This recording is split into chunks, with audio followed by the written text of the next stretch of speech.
Breaking news చూస్తున్నారు. అంతకన్నా ముందు this is a disturbing content, viewer description is advised. Disturbing and graphic visuals, viewer description is highly advised.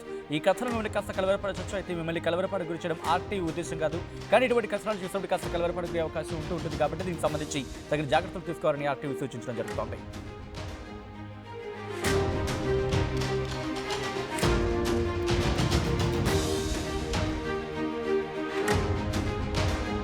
Breaking news చూస్తున్నారు. చిత్తూరులో కలకలం రేపుతోంది సామూహిక అత్యాచారం. గత నెల 25న నగరవనం పార్క్ దగ్గర ప్రేమ జంటను అడ్డుకున్నారు ముగ్గురు దుండగులు. ప్రియుడిని బంధించి విలువైన వస్తువులు దోచుకున్నారు. ఆ తర్వాత అమ్మాయిపై ఒకరి తర్వాత ఒకరు సామూహిక అత్యాచారానికి పాల్పడ్డారు. ఈ అఘాయిత్యానికి ఒడిగట్టారు ఆ దుర్మార్గులు. బాధితురాలని మైనర్గా గుర్తించారు పోలీసులు. కుటుంబ పెద్దల సహకారంతో స్టేట్మెంట్ రికార్డ్ చేసి కేసు నమోదు చేశారు పోలీసులు. నిందితులు మహేష్, హేమంత్, కిషోర్గా గుర్తించారు. పిరిడిపై కూడా పోలీసులు అనుమానాన్ని వ్యక్తం చేయడం జరుగుతోంది. ఆ విజువల్స్ మీరు చూస్తున్నారు. ఈ కథను మిమ్మల్ని కాస్త కలవరపరచవచ్చు, అయితే మిమ్మల్ని కలవరపరకు గురి చేయడం ఆర్టీవీ ఉద్దేశం కాదు. కానీ ఇటువంటి కథనాలు చూసినప్పుడు లేదా విన్నప్పుడు కాస్త కలవరపడే అవకాశం ఉంటుంది కాబట్టి దీనికి సంబంధించి తగిన జాగ్రత్తలు తీసుకోవాలని ఆర్టీవీ సూచించడం జరుగుతోంది. This is somewhere or disturbing content, viewer description is highly advised. ఆ విజువల్స్ మీరు చూస్తున్నారు. మరీ ముఖ్యంగా ఇటువంటి దుర్మార్గులు మన చుట్టూతానే ఉంటుంటారు. మనుషుల రూపంలో మన చుట్టూతోనే తిరుగుతూ ఉంటాయి ఇటువంటి మృగాలు. సో ఈ నేపథ్యంలో కాస్త జాగ్రత్త తీసుకోవాల్సిన అవసరం కనిపిస్తోంది అని అనడానికి ఇదొక బెస్ట్ ఎగ్జాంపుల్. బహుశా ఎగ్జాంపుల్ అనేందుకు కొంతమంది మనోభావాలు కాస్త దెబ్బతినే అనే అంశం అంటూ ఉంటారు కదా. బట్ అర్థం చేయడంలో భాగంగానే ఈ అంశాన్ని ఉపయోగించడం జరుగుతోంది. ఒక్కసారి చూడండి, ఒక్కసారి చూసే ప్రయత్నం చేయండి. మరి ముఖ్యంగా అమ్మాయిలు, ఒక్కసారి మీరు వెళ్ళే ప్రాంతాలు ఏంటి ఒక్కసారి ఆలోచించుకునే ప్రయత్నం చేయండి. అండ్ ఏ వ్యక్తితో వెళ్తున్నారో ఆ వ్యక్తికి సంబంధించి కూడా. అట్ ద సేమ్ టైం అమ్మాయిలే కాదు, సో కాల్డ్ ప్రియుడు లేకపోతే ఎవరైనా నిర్మానుష్య ప్రాంతాల్లో వెళ్ళేటప్పుడు ఇటువంటి మృగాలు ఉంటాయారా? ఇలాంటి మృగాలు ఉంటూ ఉంటారు. కాస్త జాగ్రత్తగా ఉండే ప్రయత్నం చేయండి.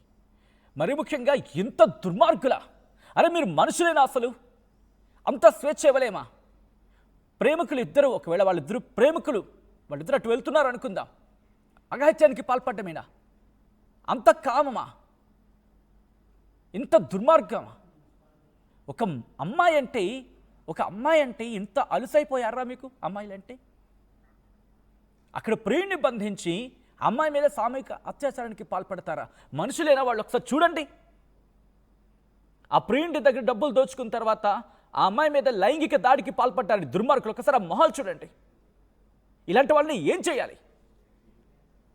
మరి ముఖ్యంగా అమ్మాయిల్ని, మరి ముఖ్యంగా కన్న తల్లిదండ్రులు స్వేచ్ఛగా వాళ్ళని బయటకు పంపించాలనుకుంటే భయపడిపోయేలా పరిస్థితులు క్రియేట్ చేస్తున్నారు కదా ఈ దుర్మార్గులు. ఎటువంటి దుర్మార్గులు? ఒక్కసారి అక్కడ కాన్వర్సేషన్ జరుగుతోంది. ఆ దుర్మార్గుల్ని పట్టుకున్న తర్వాత ఒకసారి ఆడియో కాన్వర్సేషన్, ఒకసారి ఆ కాన్వర్సేషన్ చూద్దాం. జరిగింది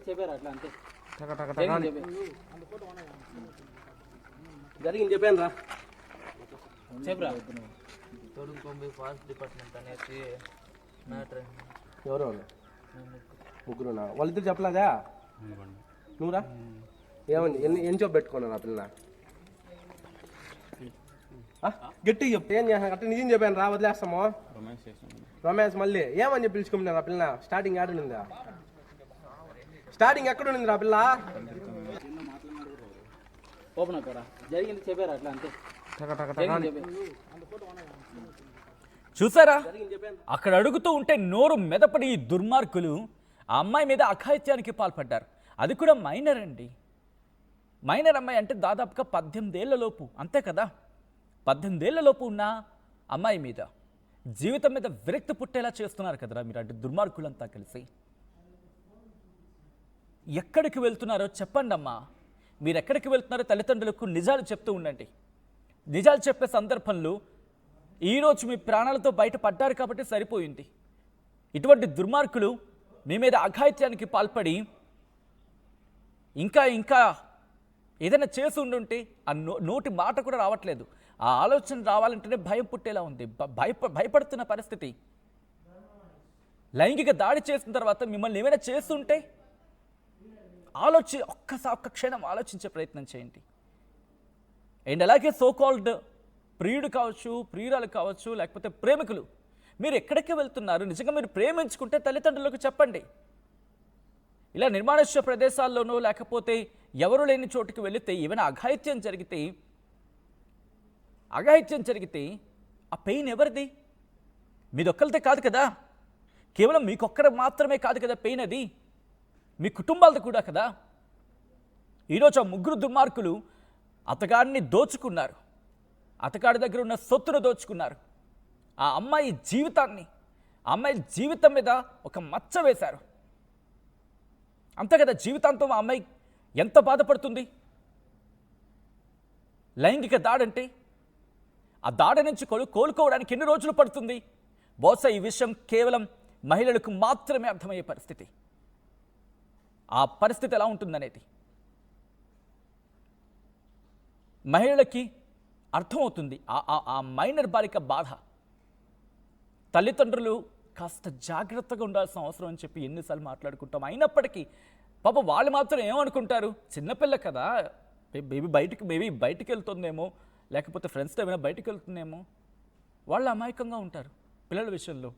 ఎందుకంటే కళ్ళ ముందు పెరిగిన పిల్లలు ఎంత పెద్దవాళ్ళైనా వాళ్ళకి చిన్నపిల్లలే. వాళ్ళకి 20 ఏళ్ళని 30 కనీసం 50 ఏళ్ళు వచ్చినప్పటికీ కూడా వాళ్ళకి చిన్నపిల్లలకే కనిపిస్తారు తల్లిదండ్రుల ముందు. అది తల్లిదండ్రుల వ్యూలో, వాళ్ళ పాయింట్ ఆఫ్ వ్యూలో. ఈ అఘాయిత్యం అసలు ఎప్పుడు జరిగింది, ఏ సందర్భంలో జరిగింది, ప్రియుడి మీద కూడా ఎందుకు అనుమానాలు వ్యక్తమవుతున్నాయి? డీటెయిల్గా తెలుసుకుందాం. పోలీసుల ఇన్వెస్టిగేషన్లో ఈ చిత్తూరు సామూహిక అత్యాచారానికి సంబంధించి ఎటువంటి విషయాలు బయటకు వస్తున్నాయి, ఇవన్నీ కూడా డీటెయిల్గా మాట్లాడుకునే ప్రయత్నం చేద్దాం, ఇన్ఫర్మేషన్ తెలుసుకునే ప్రయత్నం చేద్దాం. వన్స్ అగైన్ ఐ రిపీట్, ఈ కథను మిమ్మల్ని కాస్త కలవరపరచైతే మిమ్మల్ని కలవరపాటు గురి చేయడం ఆర్టీవీ ఉద్దేశం కాదు. సమాజంలో ఎటువంటి దుర్మార్గులు ఉంటారు అని చూపించడం, తద్వారా మీకు అవగాహన కల్పించడం, మిమ్మల్ని అప్రమత్తం చేయడంలో భాగ్యాన్ని ఇటువంటి కథనాలు చూపించడం జరుగుతుంది తప్ప మిమ్మల్ని కలవరపాటు గురి చేసే ఉద్దేశం ఆర్టీవీకి లేదు, ఉండదు. కానీ ఇటువంటి కథనాలు చూసినప్పుడు